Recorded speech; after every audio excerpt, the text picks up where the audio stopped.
반갑습니다. 오늘 이 자리에 나와 예배드리시는 분들은 정말 대단한 믿음을 가지고 계신 분들입니다. 왜냐하면 전 세계가 신종 코로나 바이러스 감염증으로 인해서 두려워 떨고 있는 가운데서 사람 많은 곳에 가지 말라고 하는데 이렇게 대중들 많이 모인 곳에 나와 예배드리는 여러분들의 모습이 믿음의 발로인 줄 믿습니다. 제가 지금 심호하고 있는 교회는 남양주에 있습니다. 굴이 바로 옆에 있는데요. 예전에 원진 레이온이라고 했던 공장이 바로 있었던 자리, 지금은 부영 아파트가 큰 대단지 아파트로 있는 곳 바로 옆에 있습니다. 얼마 전 구리에서 신종 코로나 바이러스 감염자가 있었지요. 그래서 이번 주까지도 저희 인근에 있는 구리에 있는 교회들은 점심도 안 먹고 또 오후 예배도 안 드리는 교회도 있습니다. 그런데 오늘 이렇게 오후에 여러분들 모여서 함께 예배 드린다라는 것 혹시나 취소가 되지 않을까 그런 생각도 해봤습니다. 저희 장로님 한 분이 저한테 이렇게 말씀하셨습니다. 오늘 목사님 가셔서 설교하실 때 조심하십시오. 제가 이 자리에 목숨을 걸고 넘어왔습니다. 하나님께서 오늘 이렇게 믿음을 가지고 예배하는 우리들에게 고센 땅에 있었던 이스라엘 백성에게 10가지 재앙이 또 흑암이 임하지 못하게 하신 것처럼 보호하시고 지켜줄 줄 믿습니다. 저는 오늘 헌신의 근본이라는 제목으로 하나님의 말씀을 전하려고 합니다. 예전 우리 사회는 남자는 밖에서 일하고 여자는 집안일을 돌보는 것을 기본으로 여겼습니다. 그러나 지금은 여성들의 사회 진출 기회가 많아졌고 나아가 여성들이 사회생활을 하지 않으면 가정경제가 돌아가지 않는 그러한 시대가 됐습니다. 그런 가운데 가장 문제가 되고 있는 것은 바로 자녀 양육 문제입니다. 요즘은 남자들도 출산 휴가와 육아휴직을 받을 수 있습니다. 그래서 어떤 집은 아내가 출산 후에 직장 생활을 계속하고 또 대신 남편이 육아와 가사를 돌보는 경우도 있습니다. 시대가 변하면서 부부의 공동 육아와 육아 분담이 자연스러워졌습니다. 이런 시대적 부흥에 따라 각종 육아 관련 물품들이 쏟아지고 있지요. 저희 때는 아이들 키우는 것이 지금처럼 편하지는 않았던 것 같습니다. 그런데 요즘은 아이들 키우는데 참 보지 못했던 희한한 물건들이 참 많이 있더라고요. 그럼에도 불구하고 육아는 결코 쉬운 문제가 아닙니다. 요즘은 부모들이 다 맞벌이를 하고 할아버지 할머니들이 육아에 매달리고 있습니다.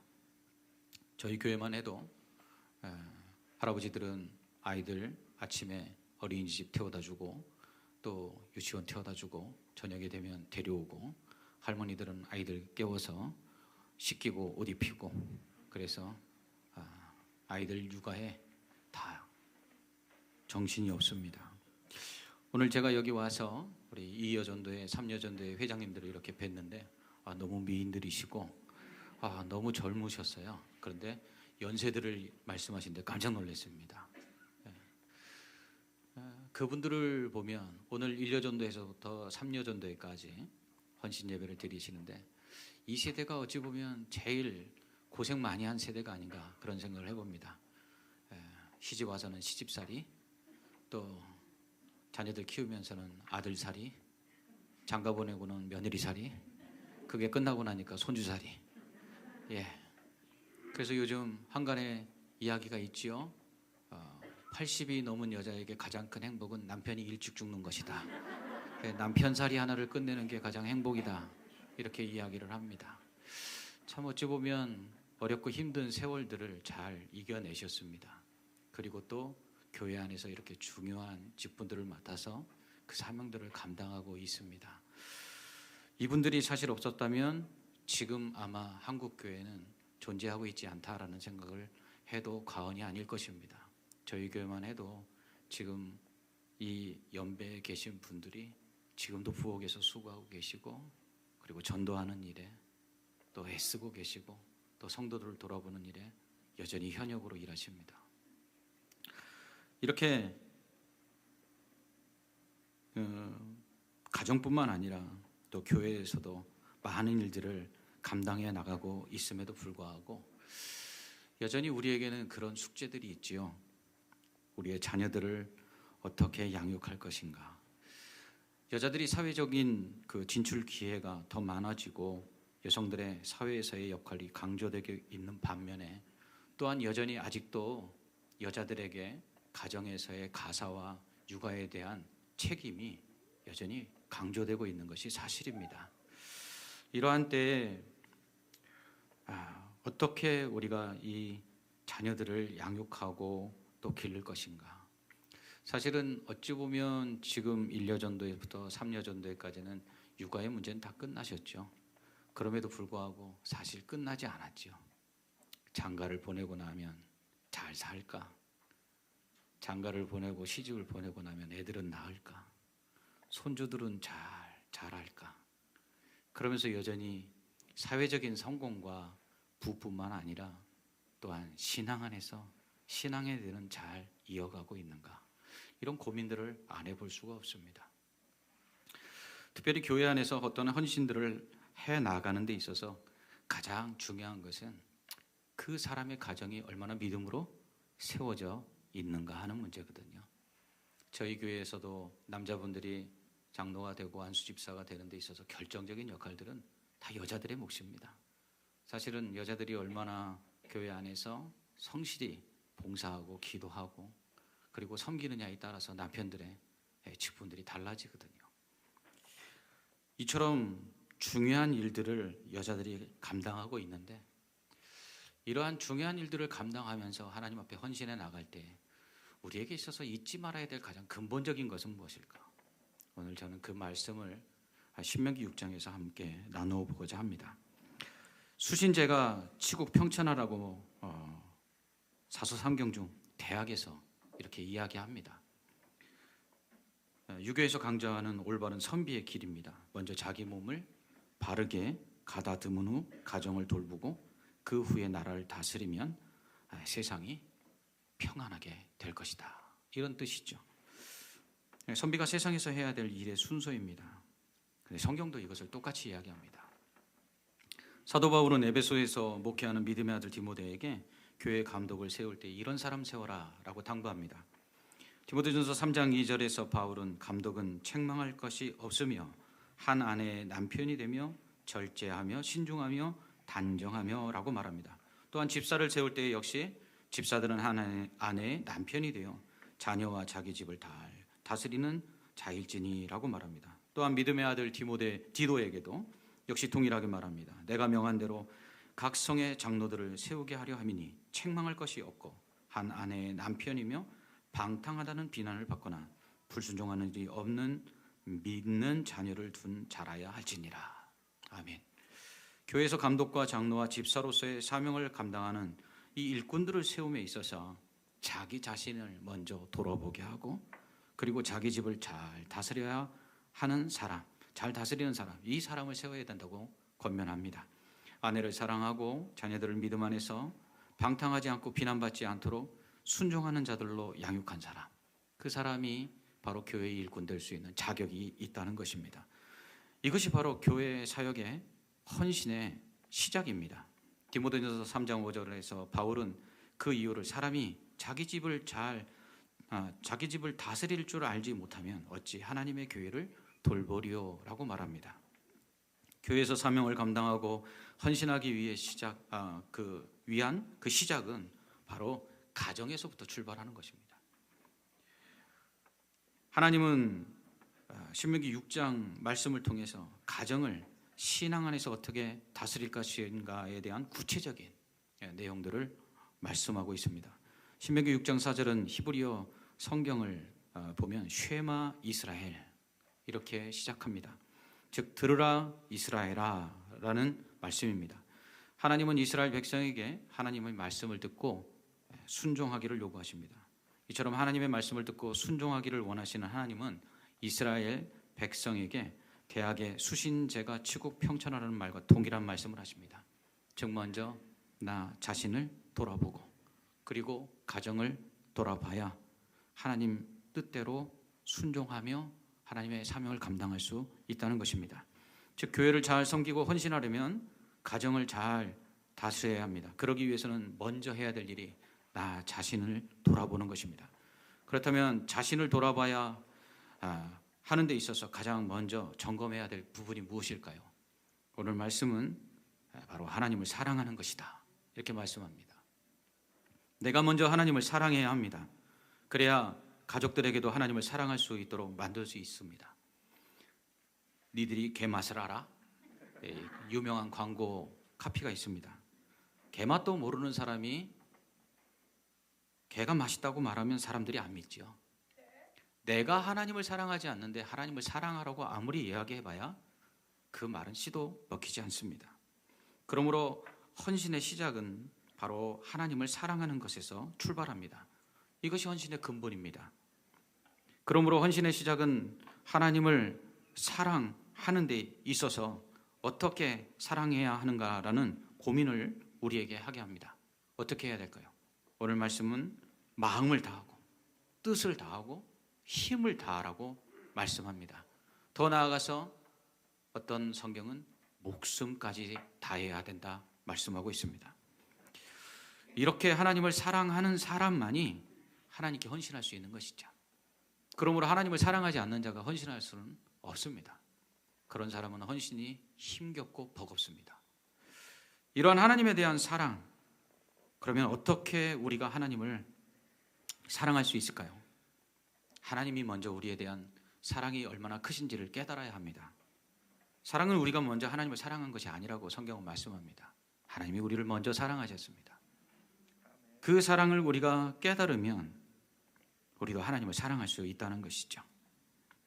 하나님의 사랑을 깨닫는 그 시작은 바로 예수 그리스도를 통한 하나님의 사랑이 얼마나 큰지를 아는 것입니다. 십자가 사랑이 얼마나 큰지를 깨달아야 하나님의 사랑이 얼마나 큰지를 알 수 있는 것이죠. 로마서 5장 8절은 우리가 아직 죄인 되었을 때 그리스도께서 우리를 위하여 죽으심으로 하나님께서 우리에 대한 자기의 사랑을 확증하셨느니라. 아멘. 이렇게 말씀합니다.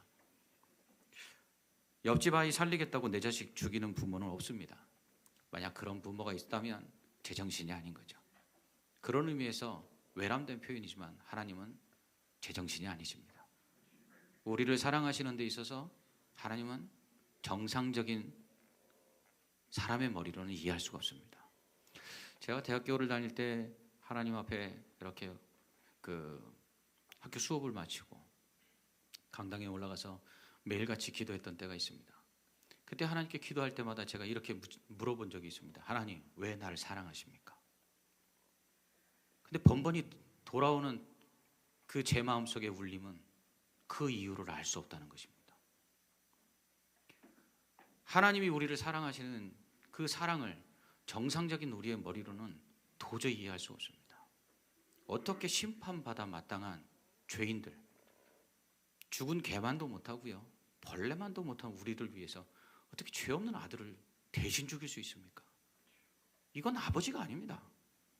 그리고서는 그렇게 살린 죄인들에게 내가 이제부터 너희의 아버지라고 얘기하십니다. 어떻게 이것을 이해할 수 있습니까? 그런데 이것이 이해가 될 때, 그때 우리는 하나님을 사랑할 수 있는 것이죠. 성령이 우리에게 이것을 이해할 수 있게 도와주십니다. 그래서 성령이 아니시고는 그리스도를 주라 고백할 자가 없는 겁니다. 사람의 정상적인 머리로는 이 하나님은 미친 하나님이지 사랑할 수 있는 하나님이 아니거든요. 그런데 성령을 통해서 우리는 이 하나님이 세상 그 누구보다 우리를 사랑하시는 아버지라는 것을 알 수 있게 됩니다. 그럴 때 우리는 하나님을 사랑할 수 있습니다. 나를 낳아주신 그 부모님의 그 사랑이 얼마나 큰지를 깨닫지 못하면 결코 효도를 할 수가 없지요. 그와 마찬가지로 우리를 구원해 주시고 우리를 사랑해 주시는 그 하나님의 사랑이 얼마나 큰지를 알지 못하면 우리는 헌신은커녕 하나님을 사랑한다 고백할 수도 없는 것입니다. 그렇다면 하나님의 사랑이 얼마나 큰지 우리가 깨닫는 것, 예수 그리스도의 사랑을 통해서 깨닫는다 그랬습니다. 그렇습니다. 하나님이 우리를 구원해 주신 그 은혜가 얼마나 큰지를 알아야지만 우리는 하나님의 사랑이 얼마나 큰지를 가늠할 수 있는 것입니다. 예수 그리스도 하나밖에 없는 독생자를 우리를 위해서 내어주신 그 하나님의 사랑이 얼마나 큰지를 깨달을 때 우리는 하나님의 사랑 앞에 굴복할 수밖에 없는 것입니다. 이스라엘 백성이 애굽에서 구원해 주신 이 하나님의 은혜를 깨닫지 못하니까 날마다 그들이 하는 일은 뭐죠? 먹을 것이 없다고, 고기가 없다고, 물이 없다고, 길이 험하다고. 그들이 날마다 불평하고 원망하는 것이 무엇입니까? 왜 우리를 애굽에서 이끌어내셨냐고. 430년 동안 종살이하던 그들을 바로가 아이가 태어나면 남자아이는 죽이라고 말하는 그러한 상황 속에서 하나님이 건져내 주셨는데 그 하나님의 그 구원이 얼마나 큰지를 알지 못하니까 먹을 것이 없다고, 길이 험하다고, 물이 없다고, 그것 때문에 하나님께 불평하고 원망하는 것입니다. 우리는 어떻습니까? 우리는 얼마나 하나님의 크신 그 구원의 은혜를 깨닫고 있습니까? 많은 성도들이 예수 그리스도를 통해서 우리를 십자가의 그 보혈의 공로로 구원해 주신 하나님의 은혜에 감사한다고 하면서 아들이 대학을 못 가면, 결혼을 좀 늦게 하면, 취업이 좀 안 되면, 우리의 사업에 문제가 좀 생기면 하나님 왜 이러시냐고 우리는 불평하고 원망하지는 않는지요. 제 아이가 심장병에 걸려 죽어가고 있는데 옆집 사람이 자기 자식을 죽여 그 심장을 꺼내 우리 아이에게 줘서 우리 아이를 살렸다면 저는 그 사람이 우리에게 어떤 말을 해도 저는 늘 죄인이라 늘 고맙다고 이야기하고 감사하다고 할 것입니다. 구원의 은혜를 깨닫는 것은 바로 이것입니다. 사도 바울은 이것을 잘 알았습니다. 자신을 죄인 중에 괴수라고 고백합니다. 만삭되어 나지 못한 자와 같다고 말합니다. 당시에 만삭되어 나지 못한 아이는 죽은 아이예요. 지금처럼 무슨 인큐베이터가 있고 지금처럼 의료시설이 좋았던 것이 절대로 아니거든요. 만삭되어 나지 못한 아이는 태어나면서부터 죽을 아이예요. 그냥 강보에 싸서 그냥 저쪽 한켠에다 내어두면 살면 사는 것이고 죽으면 죽는 아이였어요. 그러한 자신을 독생자 예수 그리스도를 통해서 살리신 그 하나님의 은혜를 깨달았을 때 그는 자신의 생명을 귀한 것으로 여기지 않습니다. 자신이 자랑할 수 있는 모든 것들을 배설물로 여깁니다. 왜요? 하나님의 사랑 앞에 내세울 게 아무것도 없거든요. 그래서 에베소서 2장 8절로 9절에서 이렇게 말합니다. 우리가 은혜로 말미암아 믿음으로 구원을 받았나니 이것은 우리에게서 난 것이 아니요 하나님의 선물이라. 행위에서 난 것이 아니니 이는 누구든지 자랑치 못하게 하려 하심이라. 하나님 앞에 자랑할 게 없어요. 하나님의 사랑을 깨닫고는요 겸손해질 수밖에 없습니다. 하나님의 사랑을 깨닫고 우리가 하나님 앞에 헌신한다고 하는데 많은 헌금을 드리고 많은 재산을 드리며 우리의 삶의 전부를 드렸다 한들 예수 그리스도의 사랑만큼 그것이 가치 있을 수 있을까요? 예수 그리스도의 사랑과 바꿀 수 있을 만한 세상에 귀한 것이 무엇이 있습니까? 우리의 생명도 예수의 사랑, 예수 그리스도의 그 생명 앞에 우리는 아무것도 아니거든요. 우리는 이 은혜를 깨닫는 것에서부터 하나님의 사랑을 깨닫게 되고 하나님의 사랑을 깨달을 때 우리도 하나님을 사랑할 수 있고 거기서부터 진정한 헌신을 드릴 수 있는 것입니다. 이 사랑을 제대로 깨닫지 못하니까 적당히 헌신하는 거예요. 이 은혜가 얼마나 큰지를 모르니까 하나님이 내게 주신 사랑의 가치가 얼마나 큰지를 모르니까 우리가 적당히 헌신하면서도 그것이 대단한 것처럼 이야기합니다. 그래서 때로는 우리가 하나님 앞에 헌신한 것을 가지고 사람들 앞에 자랑하고 사람들 앞에서 도토리 키재기를 하고 잘못된 교만을 가지고 교회 안에 분쟁을 일으키고 그리고 자기가 마치 교회의 주인인 것처럼 주인 행세를 하는 것이죠. 아닙니다. 하나님의 사랑 앞에서 우리가 생명을 드린들 그건 아무것도 아니라는 것입니다. 이것을 깨달을 때 우리 안에 은혜가 임합니다. 놀라운 사실은요. 이러한 은혜를 깨닫고 하나님의 사랑 앞에서 내가 드릴 것이 아무것도 없다는 거죠. 내가 드린 것이 하나님 앞에 아무것도 아니라는 것을 깨닫게 될 때 그때부터 하나님께서 우리에게 쏟아부으시는 은혜가 실로 말할 수가 없는 것입니다. 거기서부터 우리가 헌신할 수 있는 것입니다. 저는 어릴 때 저희 어머님 따라서 신앙생활을 했습니다. 저희 어머님은 남편을 잘못 만나 고생을 많이 하신 분입니다.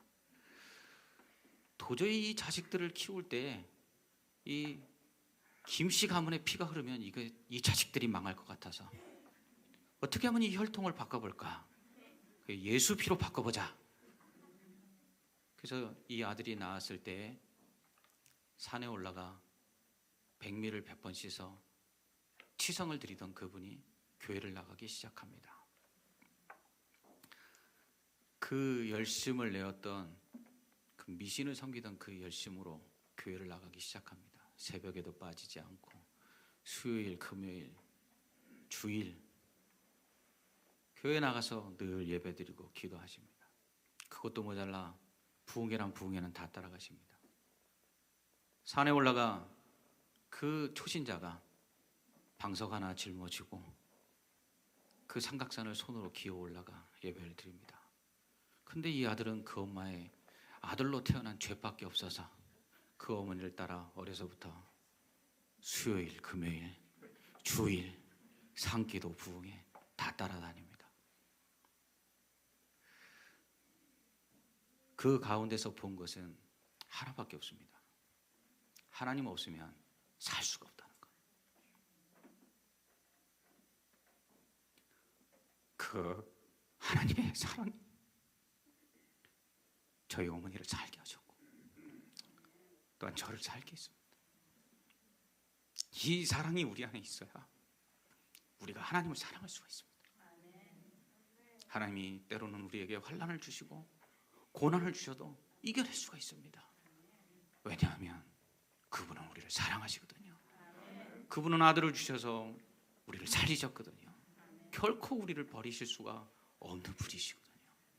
이 사랑을 깨달으면 우리는 하나님 앞에 우리가 드리는 시간들이 아깝지 않습니다. 우리가 드리는 물질들이 아깝지 않아요. 우리의 삶을 다 드려도 그것이 부족할 뿐이기에 늘 죄송한 마음으로 그렇게 헌신하며 나아갈 수 있는 것입니다. 오늘 이렇게 자신을 돌아보고 하나님을 사랑하는 자는 하나님의 말씀에 순종합니다. 이것이 헌신의 두 번째 근본입니다. 하나님의 말씀 순종하기 위해서 우리가 해야 될 일은 먼저 마음에 새기는 것입니다. 하나님의 말씀에 우리의 마음에 새겨져서 기억되어야 합니다. 하나님의 말씀에 순종하기 위해서 우리는 그 말씀을 잊지 말아야 되죠. 엄마의 심부름을 하는 아이가 어머니의 그 심부름 내용을 잊어버린다면 심부름 할 수가 없죠. 하나님 뜻대로 살려고 하는데, 하나님께 순종하려고 하는데 하나님이 무엇을 말씀하시는지 모르면 우리가 어떻게 순종할 수 있겠습니까? 신명기 6장은 그래서 하나님의 말씀을 기억하라고, 마음에 새기라고 말씀합니다. 요한계시록 1장 3절은 성경을 읽고 듣고 지키는 자는 복이 있다 말씀합니다. 이는 하나님의 말씀을 지켜 순종하기 위해서는 읽는 것과 듣는 것이 선행되어야 한다는 것입니다. 사도 바울은 디모데에게 내가 어려서부터 성경을 알았나니 라고 말씀합니다. 디모데는 이방인 아버지와 유대인 어머니의 사이에서 태어났습니다. 그럼에도 불구하고 그는 어려서부터 어머니를 통해서 그리고 외할머니를 통해서 신앙의 교육을 철저하게 받습니다. 그 결과 그는 젊은 나이에도 아가야 온 지방에 그 믿음이 소문이 납니다. 유대인들은 성령식을 거행하는 12세, 남자 같은 경우는 13세에 모세 오경을 암송해야 성년이 될 수 있습니다. 디모데는 유대인 어머니의 영향 아래에서 어려서부터 성경을 읽고 들은 것입니다. 그러니 젊은 나이에도 불구하고 그는 아가야 온 지방에 그 믿음에 대한 칭찬이 자자하게 됩니다. 본문 8절로 9절은 하나님의 말씀을 마음에 새기는 구체적인 방법에 대해서 언급하고 있습니다. 먼저 손목에 매어 기호를 삼으라고 말씀합니다. 둘째, 미간에 붙여 표를 삼으라고 말합니다. 셋째는 문설주와 바깥문에 기록하라고 말합니다. 유대인들이 기도할 때 세 가지가 필요합니다. 키파와 테필린과 그리고 탈릿입니다. 제가 오늘 영상 자료를 좀 준비했는데요. 먼저 키파는 바로 이 머리에 쓰는 모자입니다. 이는 하나님 앞에 그 머리를 보이지 않기 위함입니다. 여러분, 우리가 윗사람에게 인사할 때 어떻게 하죠? 예, 머리를 숙이죠. 그 이유는 당신보다 내가 아래에 있습니다 라는 표현을 하는 것입니다. 그래서 최고의 표현이 가장 큰 인사는 뭐죠? 큰절. 당신의 발과 내 머리가 같은 위치에 있습니다 하는 것이거든요. 그래서 하나님 앞에 이 자신의 머리를 감추어서 하나님 아래 내가 있습니다 라는 표현으로 유대인들은 키파라는 모자를 씁니다. 이 키파라는 모자는 이렇게 머리에 쓰고요. 다음 그림 한번 보여주시죠. 이렇게 유대인들이 모여서 회당에서 기도를 하거나 성경을 읽을 때 그들이 저렇게 키파를 씁니다. 다음 그림을 한번 남겨주십시오.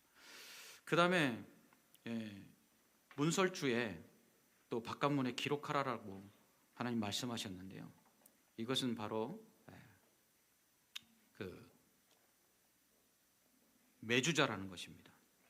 이 메주자라는 것은 그 문설주라는 히브리어입니다. 이렇게 기둥에다가 이렇게 붙여놓는데요. 한번 몇 가지를 좀 보여드리겠습니다. 이런 모양으로 되어 있습니다. 저기에 나와 있는 히브리어는 쉐마라는 단어의 첫 번째 글자입니다. 저 안에다가 성경 구절들을 적어놓고 저것을 문에다가 붙여놓는 것이죠. 그 다음 그림을 여러 가지 모양들이 있습니다. 저 안에 성경 구절들이 들어있는지 한 번 더 넘겨주십시오. 예, 그래서 때로는 저렇게 큰 건물에도 있고요. 심지어는 오른쪽에 있는 것은 호텔에도, 호텔 문에도 저렇게 붙여 놓습니다. 그래서 성경을 늘 나가고 들어오면서 읽도록 하는 것입니다. 뿐만 아니라 손목에 기호를 삼고 이마에 표를 붙이라고 했죠. 넘겨주십시오. 이게 테필린이라는 것입니다. 테필린이라는 것은 성경 구절을 쓴 양피지를 작은 상자 안에 넣어서 가죽끈으로 묶고 그것을 손목과 그리고 머리에 맵니다. 착용 방법은 그 안에 들어가는 것이 이렇게 네 부분으로 나와 있는데, 머리에 붙이는 테필린에는 이렇게 성경 네 곳의 구절들을 적어서 네 칸으로 구분된 저 안에다 집어넣고 이렇게 머리에 붙입니다. 그 다음에 다음 그림은 이게 그 안에 들어가는 양피지의 성경 구절들이 있죠. 출애굽기의 말씀, 신명기의 말씀을 적어 놓습니다. 그 다음에 보시면 이거는 손목에 차는 것인데 네 부분으로 구분되어 있지 아니하고 한 부분에 성경 구절을 다 집어넣어서 이렇게 합니다. 착용 방법은 저렇게 착용합니다. 군인이 지금 테필린을 착용하고 있는데 이마에 그리고 팔에 이렇게 착용하고 있죠. 그리고 성경을 읽고 그리고 기도를 합니다. 그 다음 그림이에요. 이렇게 성년식이 되는 아이에게 성년식이 끝나고 나면 저렇게 테필린을 주어서 말씀이 늘 떠나지 않도록 그렇게 가르치는 것입니다. 이처럼 하나님께서는 하나님의 말씀을 마음에 새기기 위해서 어떻게 하라고요? 손목에, 그 이마에, 그리고 또한 문설주와 문에 그렇게 기록하라고 말씀하고 있습니다. 그래서 이스라엘 백성들, 특별히 유대인들은 메주자라고 하는 문설주에 성경 구절을 붙여놓고 또 테필린이라고 하는 이마와 그리고 팔목에 기호를 삼아서 그 말씀을 계속해서 암송했던 것입니다. 이스라엘의 역사를 여러분 좀 아십니까? 이스라엘 백성이 하나님의 그 말씀에 불순종하고 우상숭배하다가 바벨론에 의해서 기원전 586년에 바벨론에 의해서 멸망합니다. 이렇게 멸망한 이스라엘이라는 나라가 역사 속에서 사라집니다. 한 100여 년 마카비 시대에 유대라는 독립된 어떠한 형태의 나라를 이루기도 하지만, 그러나 바벨론에 멸망된 기원전 586년 이후 이스라엘은 나라라는 온전한 이름을 가지고 독립하는데 2000년이 걸립니다. 그래서 1948년도 5월 이스라엘은 저 중동 땅에 지중해 연안에 팔레스타인과 인접한 땅에다가 이스라엘이라는 나라를 세우게 되죠. 약 2000년 동안 나그네 없는 민족으로 살아갑니다. 그런데도 불구하고 그들은 자신들이 유대인이라는 것과 민족의 정체성, 그리고 그들은 하나님의 백성이라는 신앙심, 이걸 잃지 않아요. 어떻게 잃지 않을 수 있었죠? 말씀을 마음에 새겼기 때문입니다. 이 말씀을 마음에 새기고 그 말씀을 기억할 때 그들은 그 다음 세대들에게 계속해서 너희는 하나님의 백성이요, 하나님의 말씀에 순종해야 된다는 것을 끊임없이 가르칩니다. 즉 수신을 한 후에 그들은 재가를 합니다. 그래서 그 자녀들에게 하나님의 말씀을 부지런히 가르치죠. 7절이 그 말씀을 하는 것입니다. 그렇습니다. 헌신의 세 번째 근본은 바로 우리 자녀들에게 하나님의 말씀을 가르쳐야 합니다. 저희 교회도 마찬가지지만 오늘날 한국 사회뿐만 아니라 교회 자체도 노령화되어 가고 있습니다.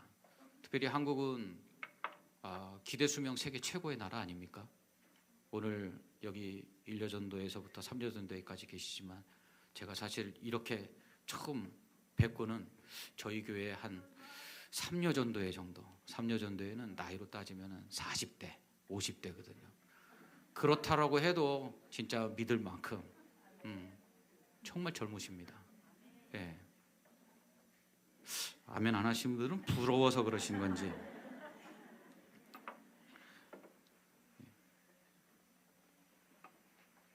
그런데 교회가 이렇게 노령화되면서 문제점은 뭐냐면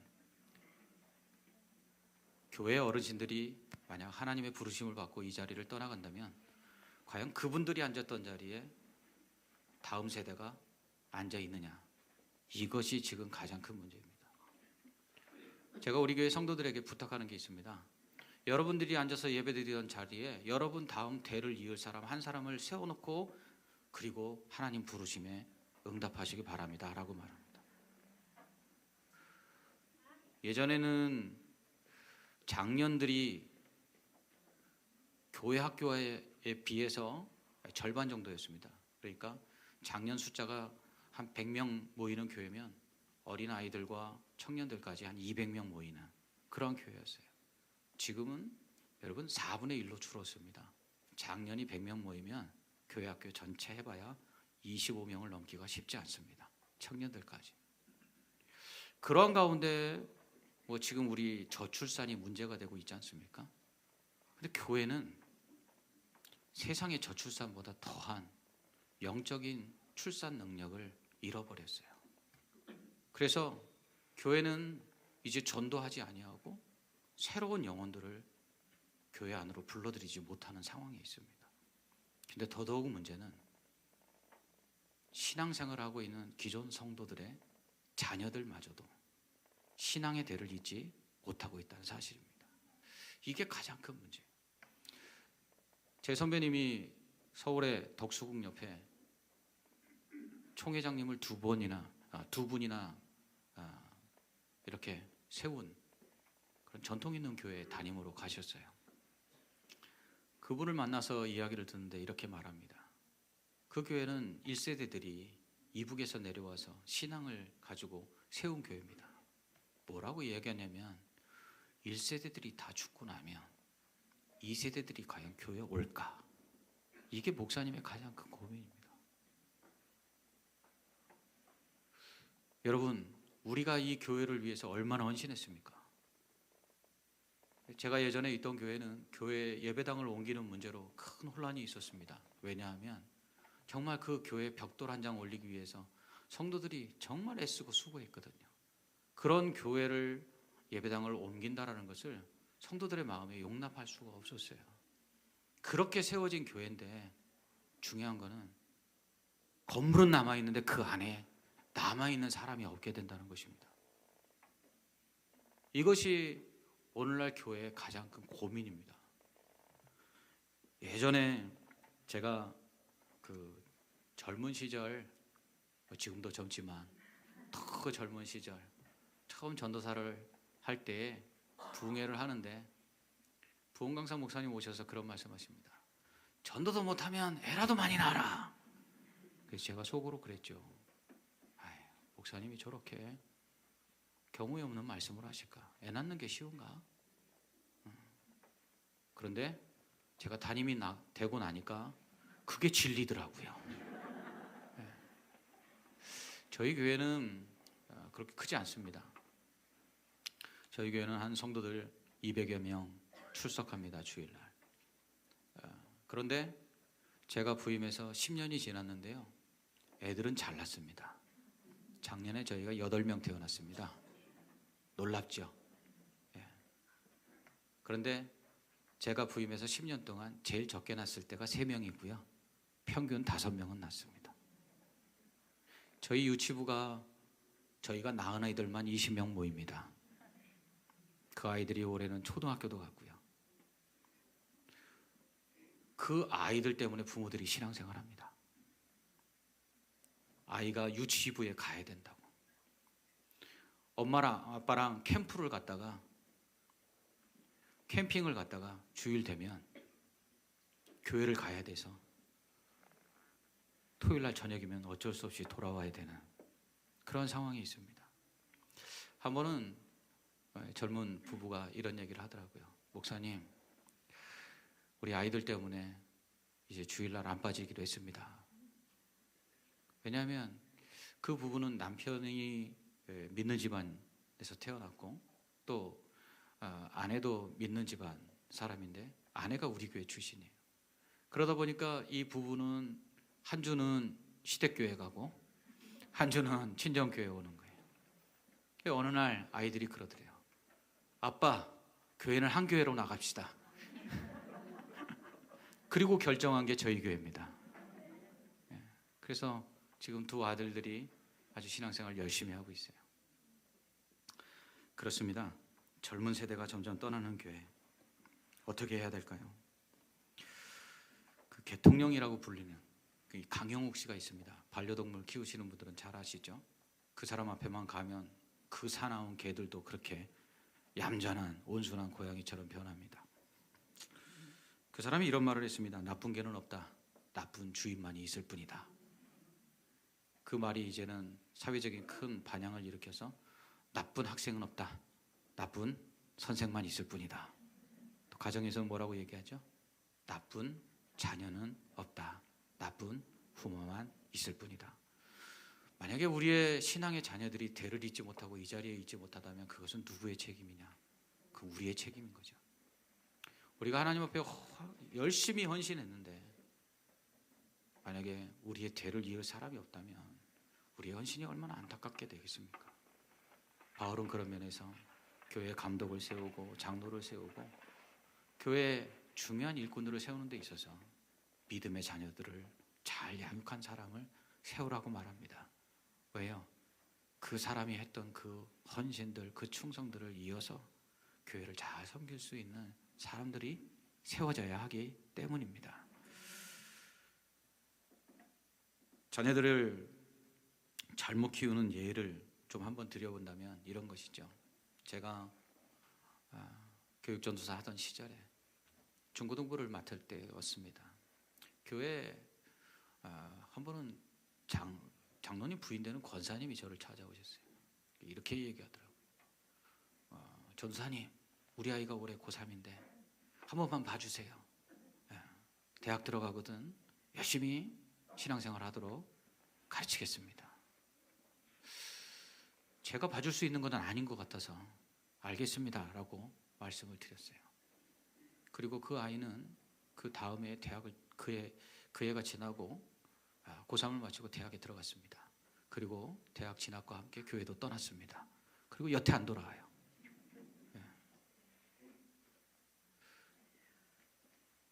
여러분, 오늘 말씀에서 하나님께서 뭐라고 말씀하셨냐면 말씀을 마음에 새길 뿐만 아니라 그것을 자녀들에게 가르치는데 어떻게 가르치라고요? 앉아 있을 때든지 집을 나갈 때든지 누워 있을 때든지 하나님의 말씀을 강론하라고 말합니다. 귀에 못이 박힐 정도로 하나님의 말씀을 가르치라고 말씀합니다. 여러분, 고3 때 우리 자녀들에게 학교 공부하라고 얼마나 강요합니까? 자는 아이들 좀만 더 자겠다고 하면 찬물 끼얹어서라도 이불을 벗겨서라도 공부시킵니다. 영어 단어 하나라도 더 외우라고 닥달합니다. 놀 시간 있으면 수학 문제 하나라도 더 풀라고 말하죠. 우리의 자녀들에게 하나님의 말씀을 그렇게 외우도록 가르쳤습니까? 우리의 자녀들에게 하나님의 말씀을 외우도록 그렇게 열심을 내었던가요? 제 자랑 하나만 하겠습니다.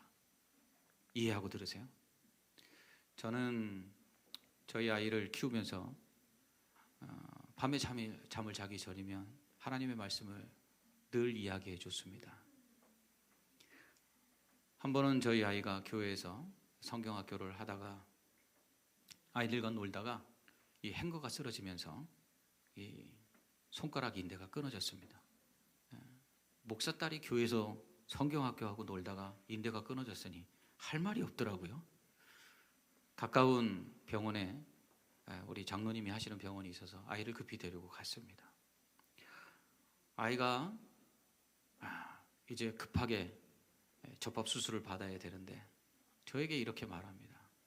아빠, 성경 이야기 해줘. 그래서 제가 우리 아이에게 무슨 성경 이야기를 해줬는지 기억은 안 나는데 성경 이야기를 한 20분 동안 열심히 했습니다. 그 아이가 그 끊어진 인대를 접합 수술을 받는 동안 한 번도 울지 아니하고요. 그 말씀을 잘 들었습니다. 저는 그 가운데 하나님의 말씀의 능력이 얼마나 큰지를 깨달았습니다.